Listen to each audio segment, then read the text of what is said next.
Est-ce que tu Ouais. peux nous expliquer en quelques mots le concept du Viking Man? Pour faire une analogie avec le trail, si je dis que c'est un peu l'Ultra Trail World Tour du vélo, mais sans ravito, histoire de corser un peu les choses, est-ce que j'ai bon?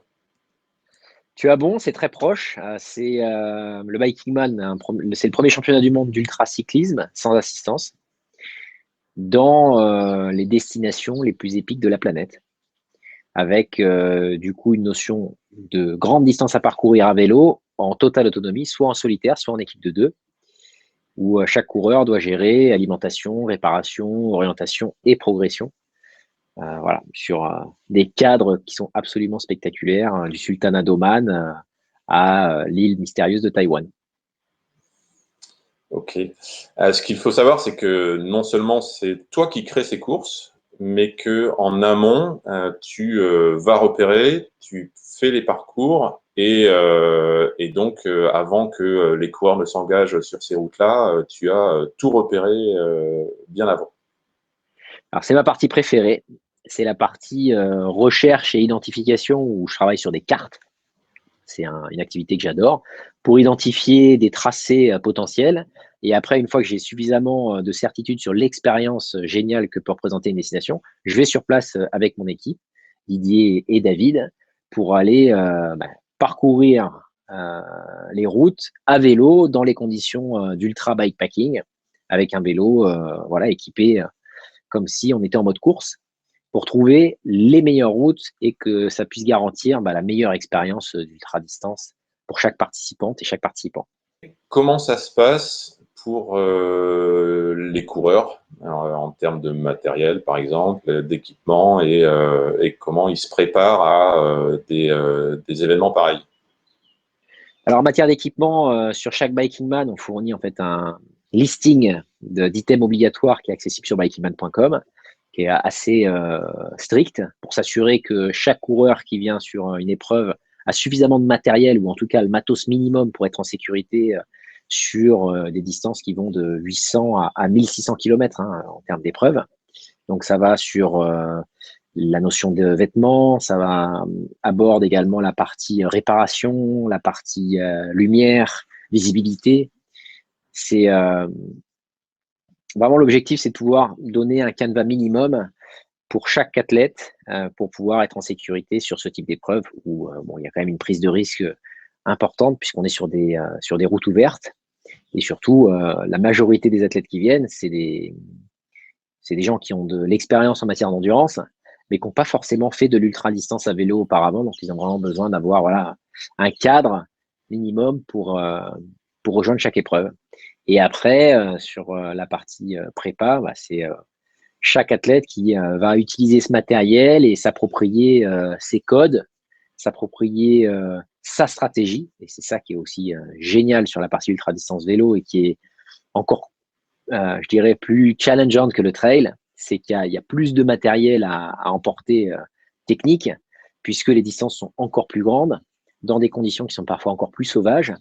Il y a toute cette geekerie personnelle qu'a chaque coureur, chaque athlète, féminin ou masculin.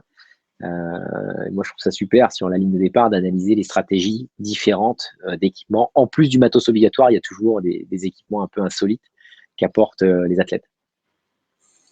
Et pour une partie, on parlait d'équipement, pour une partie qui concerne un peu plus directement Gollum, Ouais. sur l'éclairage, il me semble que enfin il me semble, je sais que sur le Jordan Bike Tour, tu avais embarqué avec toi une Gollum, une Pium Plus. Est-ce que tu peux faire un petit retour là-dessus? Alors en matière d'éclairage, parce que c'est vrai que moi je fais à la fois la préparation des courses Bikingman, mais je fais également des très longues expéditions à vélo, des records du monde, traverser des continents dans des conditions un peu dingues. La plus récente, c'est le Jordan Bike Trail que j'ai fait à vélo en 120 heures. Donc j'ai établi le record du monde avec un ami, Jonas Deichmann, où on a pédalé quasiment non-stop, du nord au sud de la Jordanie.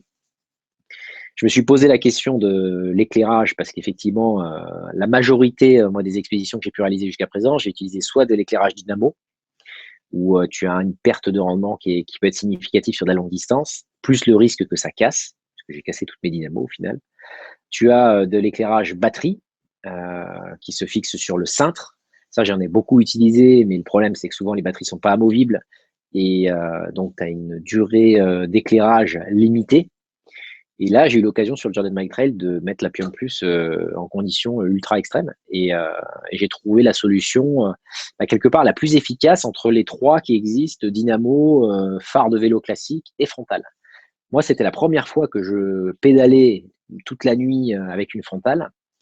Et j'ai trouvé la modularité du système ou la possibilité de pouvoir changer la batterie, c'est un détail, mais c'est génial. Ça permet de pouvoir doubler l'autonomie d'éclairage tout en offrant une flexibilité de pouvoir en permanence recharger la batterie en préparation de ce qui va arriver, quoi. Ce qui est très compliqué actuellement en matière de solutions d'éclairage vélo, et à mon sens, qui n'existe pas, sauf à prendre des solutions qui sont très lourdes. De pouvoir éclairer et en même temps charger une batterie complémentaire pour pouvoir préparer la suite de l'expédition, quoi. Et c'est un parallèle assez facile à faire sur le Biking Man, puisque la majorité des, je vais dire, des 10-15 premiers ont cette contrainte d'éclairage. C'est-à-dire qu'ils doivent en permanence penser à pédaler non-stop sans la possibilité de s'arrêter pour recharger du matos dans un restaurant, dans un endroit où ils ont une prise électrique. Donc, ils doivent gérer l'autonomie énergétique durant l'épreuve. Et je pense qu'on a tous, chacun dans notre tête, à un moment donné, en tout cas la partie des ultra-cyclistes, un souvenir où le phare batterie classique du vélo affiche la lumière rouge qui dit il n'y a plus de batterie, quoi. Et là, tu es vraiment dans l'embarras parce que souvent, ça implique que tu t'arrêtes. Donc, j'ai trouvé la Pium Plus excellente sur ces points-là, quoi. Le fait que ce soit léger, que tu puisses remplacer la batterie et charger en même temps. Je trouve que c'est des arguments qui sont vraiment géniaux pour ce type d'utilisation extrême. Et le petit plus, c'est la possibilité de pouvoir utiliser la batterie supplémentaire en powerbank. Ça, c'est vraiment c'est la cerise sur le gâteau de sécurité, de jamais être à court de jus, entre guillemets. Donc sur cette photo, on voit que vous avez tous les deux un grand sourire, donc on imagine que c'est à l'arrivée du Jordan Bike Trail, c'est ça? Là, on était vraiment ravis d'arriver à Kaba. C'était c'est une sacrée traversée parce que ça s'est terminé. Bon, là, on voit la mer, mais ça s'est terminé par la traversée du Wadi Rum, qui est un gigantesque désert qui est magnifique, mais qui peut faire office de tombeau aussi si t'es pas assez rapide pour le traverser à vélo. Et on l'a traversé de nuit.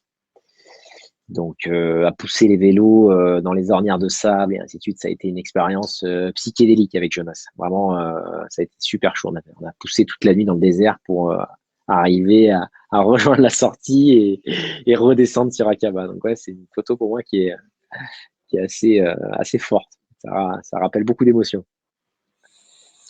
Chouette, bah, écoute, ça donne envie. Et en parlant d'envie, quels sont les profils des coureurs sur une course Biking Man?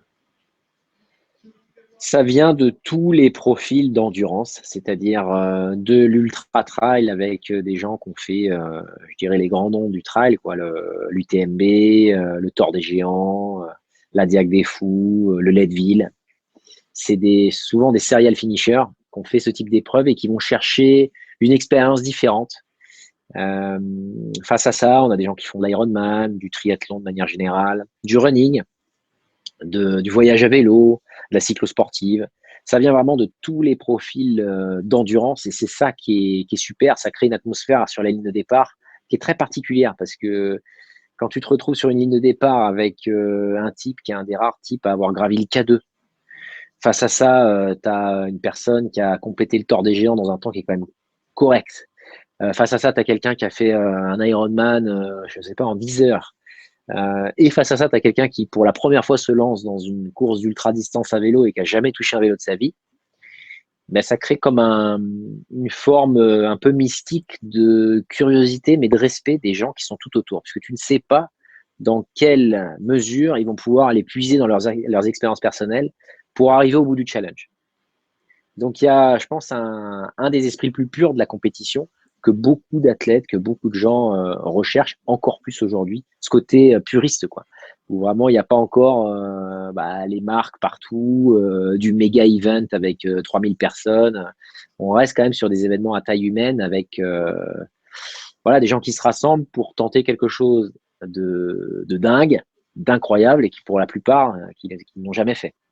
Sans le jugement que tu peux avoir sur des courses, sur des massive events, quoi. Donc c'est assez particulier, mais ça vient de partout.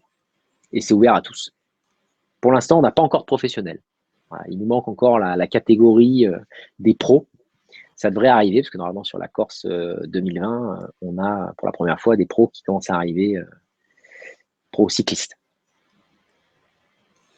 Ok. Écoute, je pense que déjà, ça donne envie à certains, à mon avis, de se lancer. On arrive à la fin de cette interview.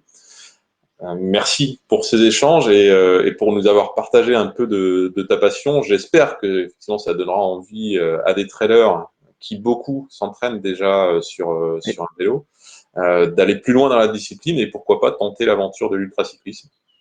Avec plaisir. Moi, j'ai pu voir par le passé qu'il y a effectivement énormément de gens qui utilisent le vélo comme base.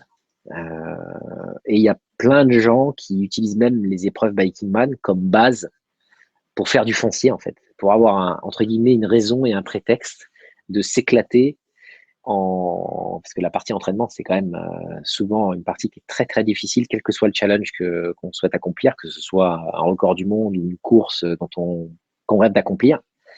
Et il y a pas mal de gens finalement qui le font en tant que base pour non pas terminer les premiers, mais utiliser les barrières horaires de 120 heures qu'on a sur chacune des épreuves pour en profiter, pour se faire une base de foncier significative, à la fois en termes de kilométrage, de dénivelé et également d'expérience de conditions.